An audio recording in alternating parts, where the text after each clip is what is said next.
नमस्कार, जनवार्तामध्ये आपल्या सर्वांचं स्वागत। सर्वप्रथम पाहूया ठळक बातम्या।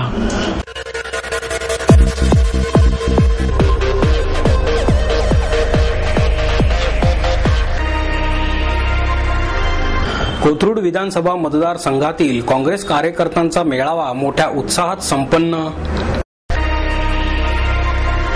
आरक्षणाबरोबरच महिलांना प्रशिक्षणाचीही गरज आहे, माजी खासदार रजनी पाटील यांचं मत।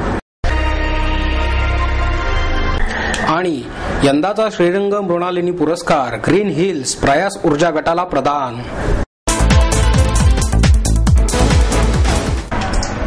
कोथरूड विधानसभा मतदारसंघातील काँग्रेस कार्यकर्त्यांचा मेळावा मोठ्या उत्साहात संपन्न झाला।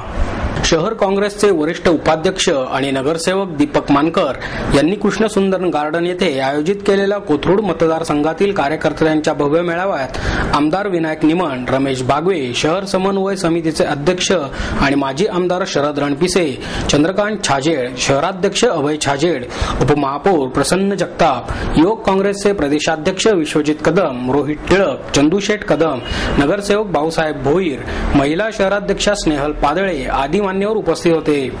पतंगराव कदम म्हणाले, येत्या निवडणुकीत आपणास महापालिकेवर काँग्रेसचा झेंडा फडकवायचा आहे।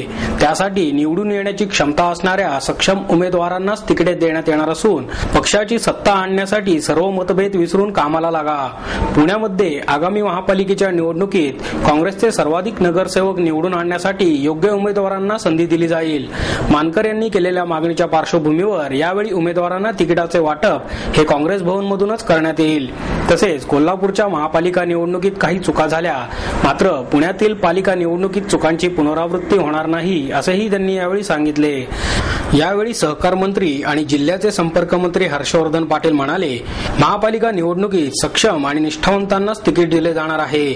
शहरातीलच नव्हे तर जिल्ह्यातील कार्यकर्त्यांवर पोलिसांकडून अन्याय होणार नाही याची काळजी घेण्यात येईल। त्यासाठी आपण पतंगराव कदम यांच्या मदतीने कार्यकर्त्यांना बळ देऊ। पुणे शहराने काँग्रेस पक्षाला नेहमीच साथ दिली असून आगामी महापालिका निवडणुकीत समज गैरसमज दूर करून सकारात्मक भूमिकेने काम करण्याची गरज आहे। केंद्र आणि राज्य सरकारने पुणे शहराच्या विकास योजनांसाठी मोठ्या प्रमाणावर निधी उपलब्ध करून दिला आहे, मात्र विकास योजनांच्या उद्घाटनावेळी काँग्रेस कार्यकर्त्यांना डावलले जात असल्याची खंत देखील त्यांनी यावेळी बोलून दाखवली। येत्या महानगरपालिका निवडणुकीत कोथरूड विधानसभा मतदारसंघ क्षेत्रातून काँग्रेस पक्षाचे जास्तीत जास्त नगरसेवक निवडून आणण्यासाठी संपूर्ण ताकद पणाला लावण्यात येईल। तसेच सर्वांच्या सहकार्याने कोथरूडमधील काँग्रेसचे वैभव परत मिळू असा आत्मविश्वास शहर काँग्रेसचे वरिष्ठ उपाध्यक्ष आणि नगरसेवक दीपक मानकर यांनी व्यक्त केला। काँग्रेस पक्षातील कार्यकर्त्यांवर पोलिसांकडून अन्याय होत असून पक्षातील वरिष्ठ नेत्यांनी हा अन्याय दूर करावा असे आवाहन त्यांनी यावेळी केले। निवडून येण्याची क्षमता असणाऱ्या उमेदवारांनाच महापालिका निवडणुकीत पक्षाचे तिकीट द्यावे, काँग्रेस भवनातूनच तिकिटांचे वाटप केले जावे अशी आग्रही मागणी देखील त्यांनी केली। कोथरूड मतदारसंघातील नागरिक सुज्ञ असून विकास कामे करणाऱ्यांच्या पाठीशी आहेत। काँग्रेसच्या जडणघडणीत सर्व जाती धर्मांबरोबरच ब्राह्मण समाजाचाही मोलाचा वाटा आहे। त्यामुळे ब्राह्मण समाज केवळ भाजप सेनेच्या पाठीशी नसून काँग्रेसचे नगरसेवक आणि विकास कामे करणाऱ्यांच्या पाठीशी ठामपणे उभा आहे असेही त्यांनी यावेळी सांगितले। या मेळाव्यास प्रदेश युवक काँग्रेस निवडणुकीत विजयी झालेले युवक प्रदेशाध्यक्ष विश्वजित कदम, शहराध्यक्ष सनी निमण, उपाध्यक्ष अविनाश बागवे, जनरल सेक्रेटरी हर्षवर्धन मानकर आणि कोथरूड युवक काँग्रेसचे अध्यक्ष विजय खळदकर यांचा मान्यवरांच्या हस्ते सत्कार करण्यात आला। कालपर्यंत काय घडलं या खोलामध्ये मी जाऊ इच्छित नाही। छाजेड साहेब इथे उपस्थित आहेत। मी आपल्याला एक ग्वाही देणार आहे की मी आणि डॉक्टर पतंगराव कदम साहेब आम्ही दोघांनी ठरवलेलं आहे की या शहरामध्येच काय पण ह्या जिल्ह्यामध्ये काँग्रेसच्या पक्षाच्या कार्यकर्त्याला ताकद देण्याचं काम निश्चितपणानं आम्ही सर्वांनी या ठिकाणी घेतलं आणि म्हणून असं कोणत्याही परिस्थितीमध्ये या परिस्थितीमध्ये काम करणाऱ्या काँग्रेसच्या कार्यकर्त्यावर कोणी अन्याय करत असेल तर कदम साहेब तुम्ही ज्येष्ठ नेते आहात, तुम्हाला याच्यामध्ये सुद्धा जबाबदारी घ्यावी लागेल। आम्ही सुद्धा जबाबदारी घ्यायला तयार आहे, पण सरकारमध्ये काम करताना कोणत्याही कार्यकर्त्याला पोलीस खात्याच्या माध्यमातून त्रास होता कामा नये ही खबरदारी सुद्धा आपल्याला घ्यावी लागेल। कारण आज देश आपल्याला काँग्रेस पक्षाची संघटना उभी करण्याकरता म्हणून ही ताकद पक्षाच्या मागे उभा करण्याचं काम आपल्याला करावं लागतं। दुसरा विषय अभय छाजेडने आपल्या भाषणामध्ये सांगितला तो अत्यंत बरोबर आहे की लोक म्हणतात की आमची कामं आता या शहरामध्ये कोण करणार। ठीक आहे, निवडणुकीला लोक मतदान करतील, नगरसेवक आपले निवडून येतील, पण खऱ्या अर्थानं या शहराच्या विकासाकरता म्हणून कोणतंही संकट जर कार्यकर्त्यावर आलं तर या शहराच्या विकासाच्या कामाच्या संदर्भामध्ये मी आपल्याला ग्वाही देतो, मी आणि कदम साहेब आम्ही दोघंही महानगरपालिकेच्या संदर्भातले जे जे तुमचे प्रश्न असतील त्या प्रश्नामध्ये तुमच्या पाठीमागे ठामपणाने उभा राहण्याची भूमिका सुद्धा आपला मुख्यमंत्री काँग्रेस पक्षाचा आहे, नगर विकास खातं काँग्रेस पक्षाचं आहे, देशातलं नगर विकास खातं काँग्रेस पक्षाकडे आहे आणि म्हणून या बाबतीमध्ये आपण काळजी करायचं काही कारण नाही. ती सुद्धा ताकद उभा करण्याचा प्रयत्न आम्ही सर्वजण केल्याशिवाय या ठिकाणी राहणार नाही. हर्षवर्धनला सहकार्य म्हणून दिला आणि व्यवस्थित आम्ही आखणी केली. दुर्दैवाने शेवटी आमच्याच पक्षातल्या 2 नेत्यातल्या वादामुळे चांगल्या लोकांना आम्ही तिकीट देऊ शकलो नाही. आमच्यात फुटून गेलेले 10-12 लोक तिकडे निवडणार. तसा आम्ही तो अनुभव लक्षात घेऊ. पुणे शहरात होऊ देणार नाही. विनायकनं बसलं मला सांगितलं अजून काय माणसं आमचं कुणाला काय सगळ्यांना ताकदीने आपण एकत्र बसू आणि सिरियसली तिथे खिशातून न काढता त्याची सैनिक माहिती घेऊ. महानगरपालिकेच्या निवडणुकीच्या वेळी आपण ज्या पक्षाची आघाडी करतो त्यांना पोलिसांचं बळ दिलं जातं आणि कार्यकर्त्यांवरती अन्याय केला जातो. तर या अन्यायाला वाचा फोडण्याकरता आजपासून नाही आत्तापासून आपण सगळ्यांनी पाठिंबा दिला पाहिजे. तरच खऱ्या अर्थानं आपले कार्यकर्ते कोथरूडमधले सक्षम होतील असं म्हणले तर काही चुकीचं ठरणार नाही. जर मी योगदान दिलं तर पक्ष संघटना माझ्या पाठीशी खऱ्या अर्थानं उभी राहील की नाही ही शंका प्रत्येक कार्यकर्त्याच्या मनामध्ये. मी माझी भूमिका या ठिकाणी स्पष्टपणे मांडतो, कारण जो कार्यकर्ता भोगतो ना तोच या ठिकाणी सांगू शकतो.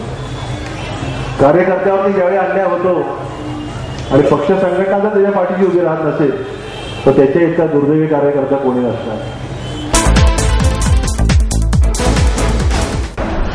आरक्षणाबरोबरच महिलांना प्रशिक्षणाचीही गरज आहे असे मत माजी खासदार रजनी पाटील यांनी व्यक्त केले. माजी मैत्रीण चॅरिटेबल ट्रस्ट आणि स्त्री औद्योगिक सहकारी संघटना यांच्या विद्यमाने आयोजित महिलांचा राजकारणातील सहभाग या विषयावरील परिसंवादात शिवसेनेच्या आमदार आणि उपनेत्या नीलम गोरे, भाजपच्या गटनेत्या मुक्ता टिळक आणि रजनी पाटील या 3 वेगवेगळ्या पक्षाच्या महिलांशी सुधीर गाडगीळ यांनी महिला आणि राजकारणासंबंधी संवाद साधला. यावेळी पाटील म्हणाल्या, पुरुषांची आणि समाजाची मानसिकता बदलेल तेव्हा महाराष्ट्राचा मुख्यमंत्री महिला बनेल ही एक प्रक्रिया असून यासाठी काही वेळ लागणार आहे.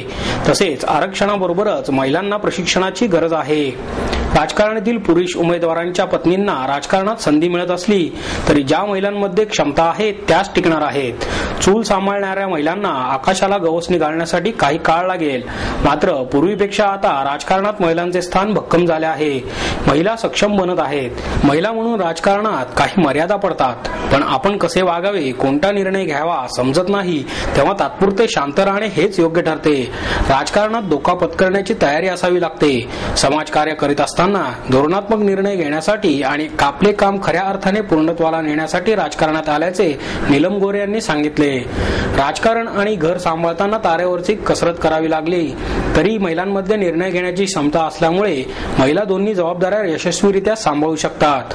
बऱ्याच पदसिद्ध महिला नावापुरत्या असतात. सर्व निर्णय त्यांचे पती घेतात. हे प्रमाण 90% असले तरी 10% महिला स्वतः राजकीय निर्णय घेत आहेत. या प्रमाणात वाढ होण्याची गरज आहे. महिलांमुळे काही प्रमाणात भ्रष्टाचाराला आळा बसला आहे. सर्व क्षेत्रातील महिला एकत्र आल्या तर महिला भ्रष्टाचाराला आळा घालू शकतील असे मत मुक्ता टिळक यांनी व्यक्त केले. सूत्रसंचालन शैला लिमय यांनी केले तर आभार नीना राजपूत यांनी मानले.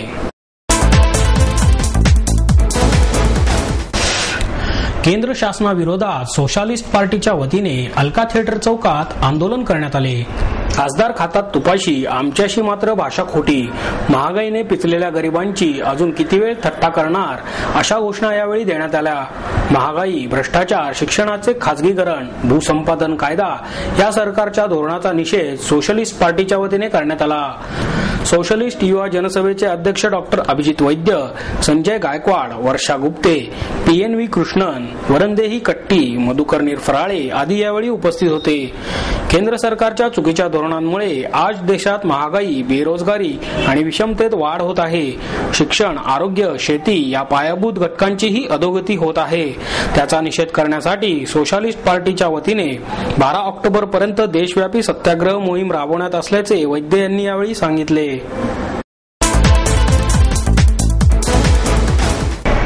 लायन्स क्लब इंटरनॅशनलच्या वतीने उद्यान प्रसाद कार्यालयात विशेष मुलांच्या भोंडल्याचे आयोजन करण्यात आले.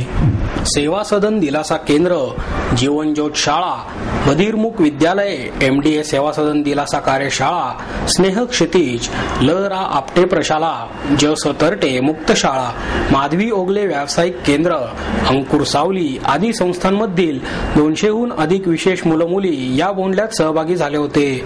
या महाभोंडल्यानंतर या मुलांसाठी दांडिया कार्यक्रमाचेही आयोजन करण्यात आले होते. लायन्स क्लब इंटरनॅशनलच्या सांस्कृतिक आणि सामाजिक सेलच्या प्रमुख सीमा दापके यांनी या कार्यक्रमाचे आयोजन केले होते. यंदाचा श्रीरंग मृणालिनी पुरस्कार ग्रीन हिल्स प्रयास ऊर्जा गटाला प्रदान करण्यात आला. सुप्रसिद्ध होमिओपॅथिक तज्ज्ञ आणि लेखक कैलासवासी डॉक्टर श्री गो पळसुले आणि कैलासवासी सौ मृणालिनी श्रीरंग पळसुले यांच्या स्मरणार्थ सरोज बडबडे यांच्या वतीने दिला जाणारा श्रीरंग मृणालिनी पुरस्कार ग्रीन हिल्स उपक्रम प्रयास ऊर्जा गट, भागडीचे सरपंच बाळासाहेब बारेकर आणि यशस्वी विद्यार्थिनी स्नेहल करंजे यांना जलसाक्षरता क्षेत्रातील तज्ज्ञ डॉक्टर दत्ता देशकर यांच्या हस्ते प्रदान करण्यात आला. 5,000 रुपये रोख, शाल, श्रीफळ, सन्मान चिन्ह असे या पुरस्काराचे स्वरूप होते. पर्यावरण रक्षण, वीज पाणी बचत, वृक्ष लागवड या क्षेत्रांमधील कार्यकर्त्यांना हा पुरस्कार दिला जातो. बाळासाहेब बारेकरांनी भागडी गावामध्ये 2,000 वृक्षांची लागवड, प्राथमिक शाळेत संगणक कक्ष, नळ पाणी पुरवठा योजना, दगडी बंधारे, वृक्ष दिंडी, रस्ते बांधणी अशी लोकोपयोगी कामे केली आहेत. त्याचप्रमाणे विवाह नोंदणी, अपत्य नोंदणी, वाहन खरेदी प्रसंगी वृक्ष लागवडीसाठी ते गावकऱ्यांना प्रवृत्त करतात. ग्रीन हिल्स संघटनेने कोथरूड येथील ARAI परिसरातील टेकडीवर 2,000 वृक्षांची लागवड केली आहे. तसेच चतुशृंगी आणि हनुमान टेकडी परिसरात ग्रीन हिल्सचे कार्यकर्ते गेली 10 वर्षे पर्यावरण रक्षणाचे कार्य करत आहेत. प्रयास ऊर्जा गट आरोग्य, ऊर्जा, शिक्षण, पालकत्व तसेच संसाधन आणि उपजीविका या क्षेत्रांमध्ये 1994 पासून कार्यरत आहे. विविध क्षेत्रातील सुधारणा आणि नियमन याबरोबरच जैविक इंधनाचा वापर, अपारंपरिक ऊर्जा, वातावरणातील बदल या विषयांवर चर्चा, शोध निबंध, प्रशिक्षण इत्यादी माध्यमातून जागृती करत आहेत. राष्ट्रीय चित्रपट संग्रहालयाच्या वतीने दिवंगत अभिनेते शम्मी कपूर यांना श्रद्धांजली वाहण्यात आली. हा कार्यक्रम चित्रपट संग्रहालयाच्या चित्रपटगृहात पार पडला.